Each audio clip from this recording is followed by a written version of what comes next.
D'occupation. On est 10 000. Hein? Ah bah là. Ah bah combien fiche d'occupation? Ah bah combien fiche d'identification annuelle?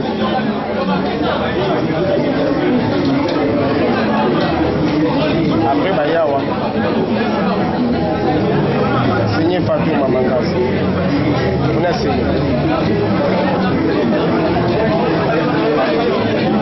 Oh, on est très trop autour.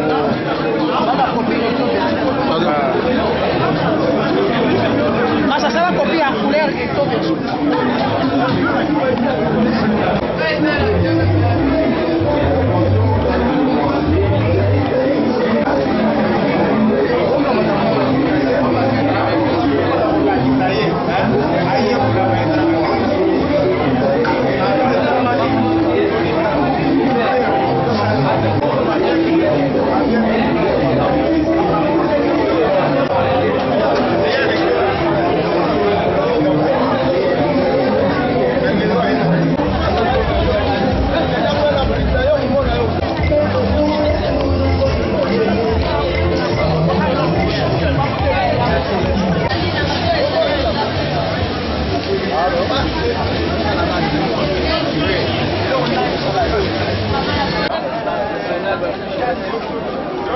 national.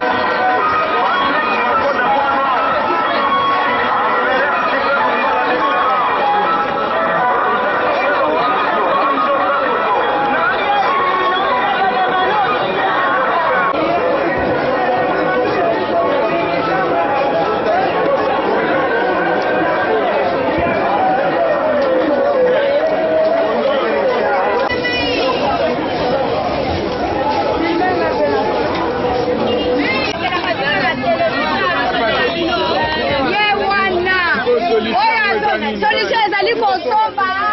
Wa tosomba te.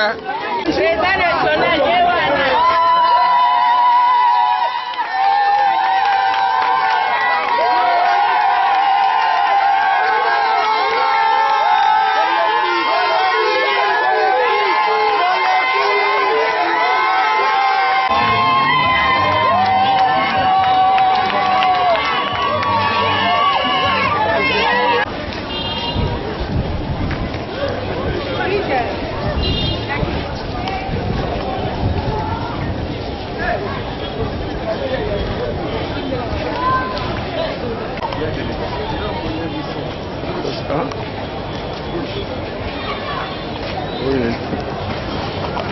S'il vous plaît, s'il vous plaît. Attention, s'il vous plaît, s'il vous plaît.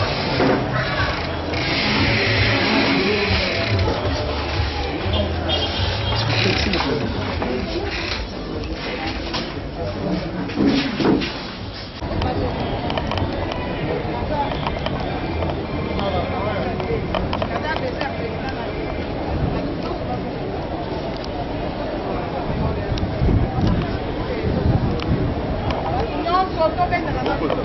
Bon, tous à l'extrême,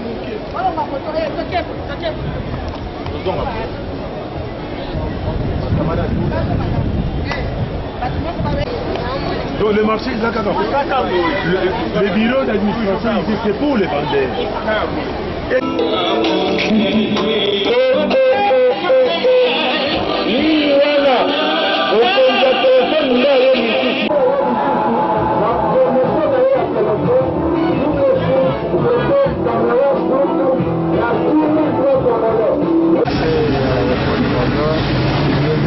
Sensibiliser en perspective de la campagne patente d'exercice 2014. Nous leur avons demandé de se préparer pour acheter la patente d'exercice 2014 et pour leur faciliter la tâche, on les a demandé de ne pas payer les taxes qui ne sont pas reflétées dans l'ordonnance 13/00. Vous êtes dans l'affaire de l'opposition contre la taxe qui est en fait soumise aux vendeurs du marché de la liberté, notamment le renouvellement de leur table. Qu'est-ce que vous leur avez donné comme message? Nous avons demandé aux vendeurs de ne pas acheter les prix de taxe. Quand vous voyez même l'épreuve de paiement, dans l'épreuve de paiement, tantôt ils écrivent fiche d'occupation et dans les documents ils écrivent fiche individuelle, fiche d'identification annuelle. Et quand vous voyez l'épreuve de paiement, on écrit fiche d'occupation. Là, justifie que la taxe mentionnée est illégale et n'est pas conforme au loi et règlement de la loi. Nous avons demandé aux vendeurs de ne pas payer la taxe illégale sur l'occupation afin de faciliter à ces vendeurs de se préparer pour acheter la patente. Est-ce que vous avez tenté de rencontrer l'autorité administrateur du marché de la liberté?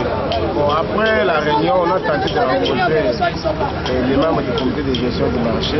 Ils n'ont pas été reçus. On a échangé avec le commandant Sias du marché. Après nous avons fourni certaines explications justifiant le fondement de notre présence au niveau du marché. Quelle sera l'étape suivante? Parce que nous avons constaté que vous avez été escorté par les éléments de la police pour éviter qu'il y ait révolution auprès des vendeurs.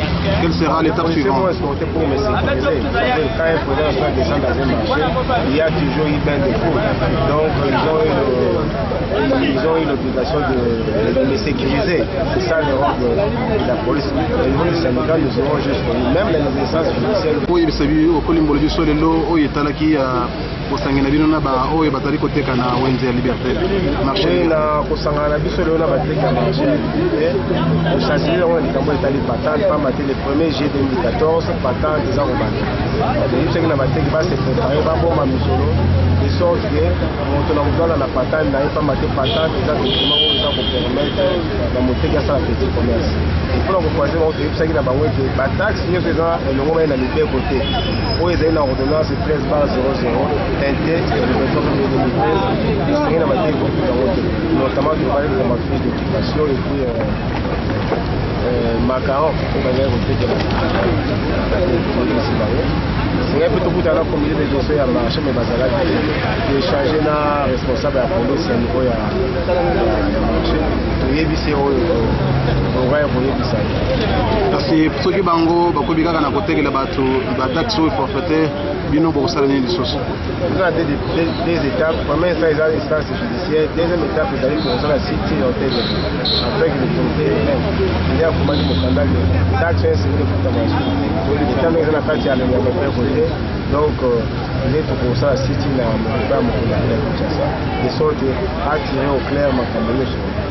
Entre temps bateki Marongongo, je suis le président de la Commission africaine pour la supervision des élections CAS. Monsieur Karengongo, vous avez suivi la publication du calendrier électoral par la Commission nationale électorale indépendante. Quelle avait été votre appréciation quand vous avez suivi? Merci beaucoup. Je pense qu'après 24 heures de la publication de ce calendrier, notre organisation Commission africaine pour la supervision des élections s'est réunie pour faire une déclaration.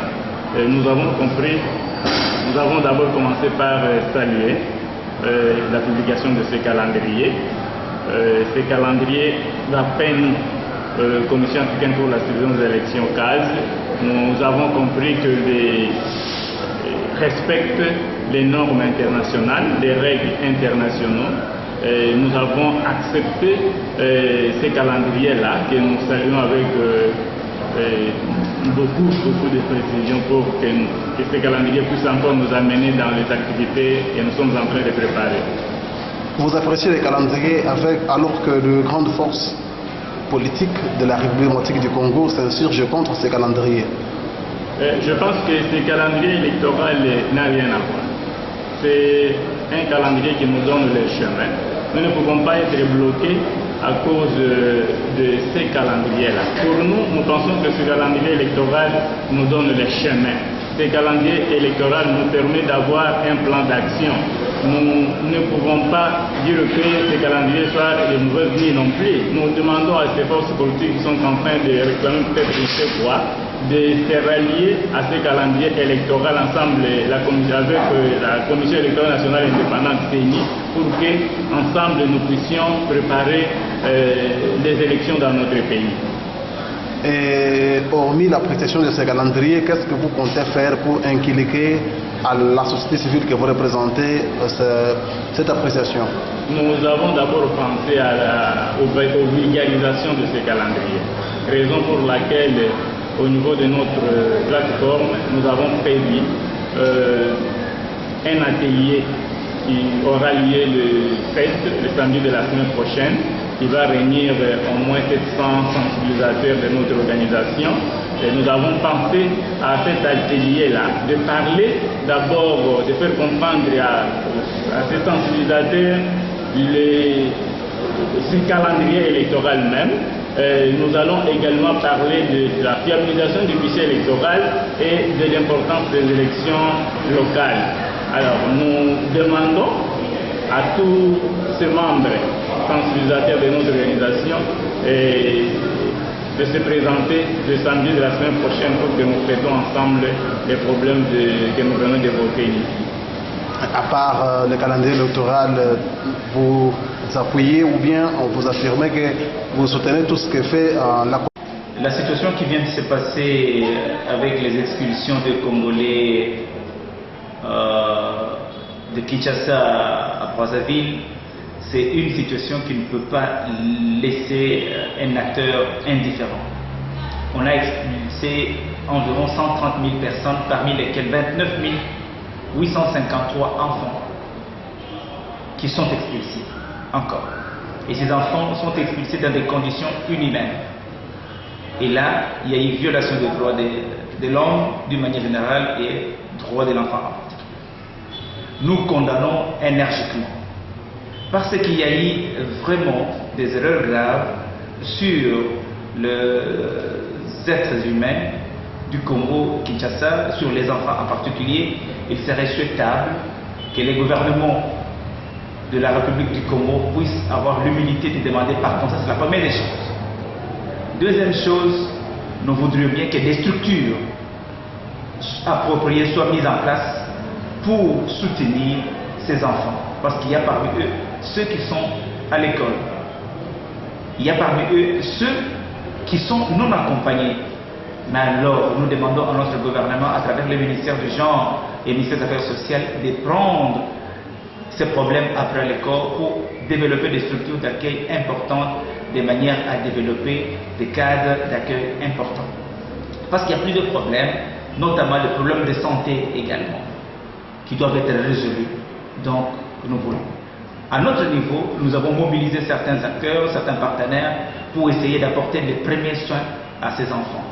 Ce n'est pas l'occasion de le dire ici, mais il y a beaucoup d'efforts qui sont déjà en train d'être faits au niveau du gouvernement. Nous voulons que certaines personnes se joignent aux efforts du gouvernement pour aller de l'avant. En tant qu'acteur de droits de l'enfant, je ne peux que condamner cela. L'enfant est un être humain qui doit être respecté parce que c'est l'avenir de toute une nation. Je pense qu'au niveau de notre collectif, nous sommes en train également de voir comment, sur base du rapport que nous avons, comment tenir, alerter également les agences des communautés internationales au niveau de la protection des droits de l'enfant, au niveau de Genève, au niveau du Conseil de sécurité également, pour essayer de voir comment est-ce que les droits de l'enfant sont violés. Parce qu'on ne peut pas accepter que les enfants soient dans ces conditions-là. Si nous voulons que notre continent aille de l'avant, si nous voulons que notre pays aille de l'avant, ce n'est pas cette manière-là. Et pourquoi est-ce qu'on en est arrivé là? Moi, je pense que très bien que ces enfants, ils sont innocents. Mais comment est-ce qu'ils sont parvenus à subir cette situation? Passer par la maison communale, voyez comment est-ce qu'ils sont là. Ils doivent même à la belle étoile. Passer au site de Baloukou, vous voyez. Et lorsque nous suivons les images, nous suivons les informations des enfants au-delà du beach, de l'autre côté de Brazzaville, dans quelque chose qui est expulsé. Donc, c'est pour vous dire que nous condamnons ces expulsions avec la dernière énergie. Ce n'est pas pour régler un problème politique entre les deux pays qu'on peut arriver à sacrifier l'avenir de tout un continent, l'avenir de toute une nation, parce que nous devons privilégier les relations entre les deux États. Nous sommes les deux capitales les plus rapprochées du monde, nous sommes appelés à cohabiter. C'est pour cette raison, nous lançons un appel vibrant au gouvernement de la République du Congo d'arrêter ces expulsions dans des conditions inhumaines. C'est de son droit de réglementer qui peut habiter sur son territoire, mais dans ces conditions-là, non, il n'y a pas respect de la dignité humaine. C'est là que nous devons condamner. Nous, notre rôle, ce n'est pas de nous dire ne chassez pas les Congolais de votre sol. Ce n'est pas de notre devoir, parce que tout un État, l'État du Congo-Brazzaville, en tant qu'un État souverain, peut faire de n'importe quelle manière qui peut résider sur son territoire. Mais à voir dans quelles conditions ces personnes sont expulsées, et parmi lesquelles les enfants qui sont aujourd'hui, pour la plupart, ne vont pas à l'école, certains sont en train de mourir par manque de soins appropriés. Des familles divisées aussi. Des familles divisées. Que deviendrait-il ces enfants qui sont restés, qui n'ont pas su accompagner leur papa ou maman qui sont de l'autre côté et de l'autre côté sont restés de l'autre côté? Et